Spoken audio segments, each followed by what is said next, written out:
السلام علیکم ورحمۃ اللہ وبرکاتہ۔ پیارے دوستوں، میں آج آپ کو آدم علیہ السلام کی پیدائش کا واقعہ بتانے والا ہوں۔ روایت کرنے والے بیان کرتے ہیں کہ جب اپنی خلافت نبوی کے لیے اللہ تعالیٰ کا ارادہ ہوا تو اللہ تعالیٰ نے قرآن پاک میں ارشاد فرمایا، انی جاعل فی الارض خلیفہ، میں زمین میں ایک خلیفہ بنانے والا ہوں۔ تب حضرت اسرائیل علیہ السلام کو حکم ہوا کہ ہر قسم کی لال، سفید اور کالی مٹی رنگا رنگ مٹی جمع کر کے لائے، اور اللہ تعالیٰ کے حکم کے مطابق مکہ اور طائف کے درمیان رکھی گئی۔ اللہ تعالیٰ نے اس مٹی پر اپنی رحمت بارش کی اور اسی مٹی کے خمیر سے حضرت آدم علیہ السلام کا پتلا تیار کیا۔ 40 سال تک حضرت آدم علیہ السلام کا پتلا بے جان پڑا رہا۔ جب آدم علیہ السلام کا ارادہ ہوا کہ حضرت آدم علیہ السلام کا ستارہ روشن ہو اور آدم علیہ السلام کی اولاد یعنی انسان کا درجہ پوری دنیا میں بلند ہو، تو روح کو حکم ہوا کہ آدم علیہ السلام کے جسم میں اتر۔ ان نرم روح نے سخت مٹی میں جانے سے انکار کر دیا۔ جب اللہ کا حکم روح کو پہنچا کہ اے جان اس بدن میں داخل ہو، پھر جب روح آدم علیہ السلام کے سر کی طرف سے داخل ہوئی تو جس جگہ سے پہنچتی پتھر بنا جسم گوشت اور ہڈی میں بدلتا چلا گیا۔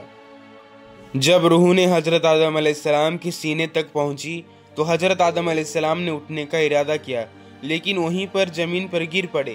شاید اسی لیے قرآن مجید میں فرمایا گیا ہے کہ انسان بڑا جلد باز ہے۔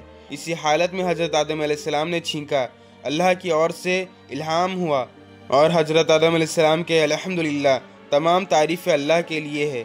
اس کریم ذات نے اپنی رحمت سے فرمایا، یا رحمک اللہ، اللہ آپ پر رحمت فرمائے۔ یہ اللہ کی رحمت کا پہلا جلوہ تھا۔ اس کے بعد اللہ تعالیٰ کے حکم کے مطابق ایک فرشتہ جنت سے سجا سجایا جوڑا لایا اور حضرت آدم علیہ السلام کو پہنایا اور عزت کے ساتھ تخت پر بٹھایا گیا۔ ارشاد ہے کہ حضرت آدم علیہ السلام کی پیدائش کے وقت فرشتے آپس میں کہتے تھے کہ اللہ خاک سے پیدا کر کے جس ہستی کو خلافت کی گدی پر بٹھائے گا تو وہ خدا کے نزدیک ہم سے زیادہ عزیز نہ ہوگا، اور غیب کے جاننے والے کے دربار میں ہم جو دن رات رہتے ہیں، ہمیں امید ہے کہ ہمارا علم اس سے زیادہ ہوگا۔ پھر اللہ تعالیٰ نے تمام چیزوں کے نام حضرت آدم علیہ السلام کو سکھلا دیے۔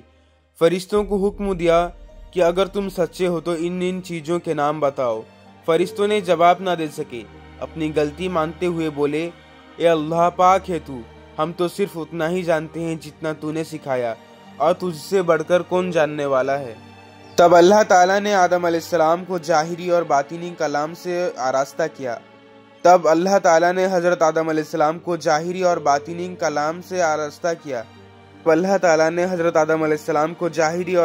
کلام سے آراستہ کیا اور ان کی عزت کو بڑھانے کے لیے فرشتوں کو، جو حضرت آدم علیہ السلام کے تخت کے چاروں طرف لائنوں میں ادب کے ساتھ کھڑے تھے، حکم دیا کہ یہ فرشتے آدم کو سجدہ کرو۔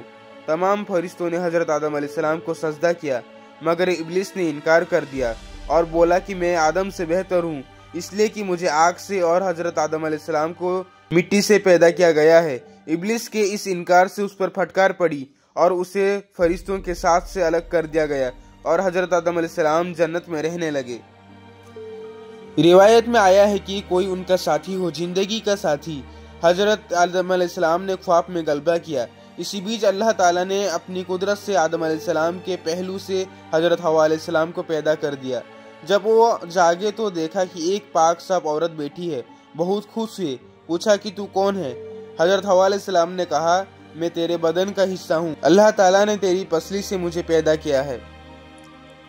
کہا جاتا ہے کہ حضرت حوا علیہ السلام بہت ہی خوبصورت تھی۔ حضرت کی خوشی کا کوئی ٹھکانہ نہ تھا۔ حضرت حوا علیہ السلام کو پا کر سجدہ شکر ادا کیے۔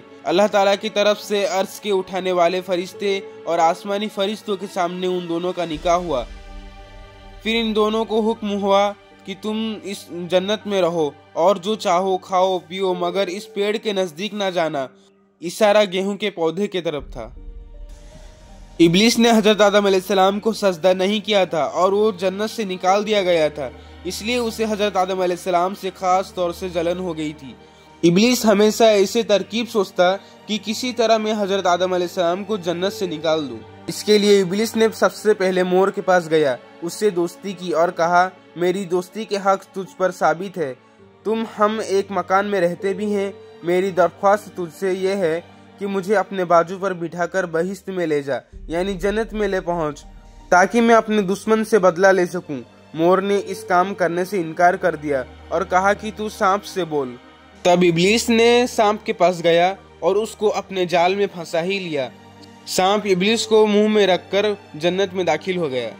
پھر شیطان حضرت آدم علیہ السلام اور حوا علیہ السلام کے پاس گیا اور رونا شروع کر دیا۔ حضرت آدم علیہ السلام نے پوچھا کیوں روتا ہے؟ انہوں نے شیطان کو پہچانا نہیں۔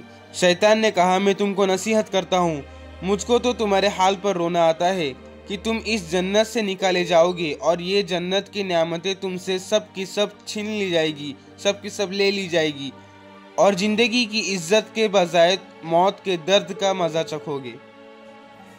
ان دونوں نے شیطان کی جب اس بات سنی تو بڑا غم ہوا۔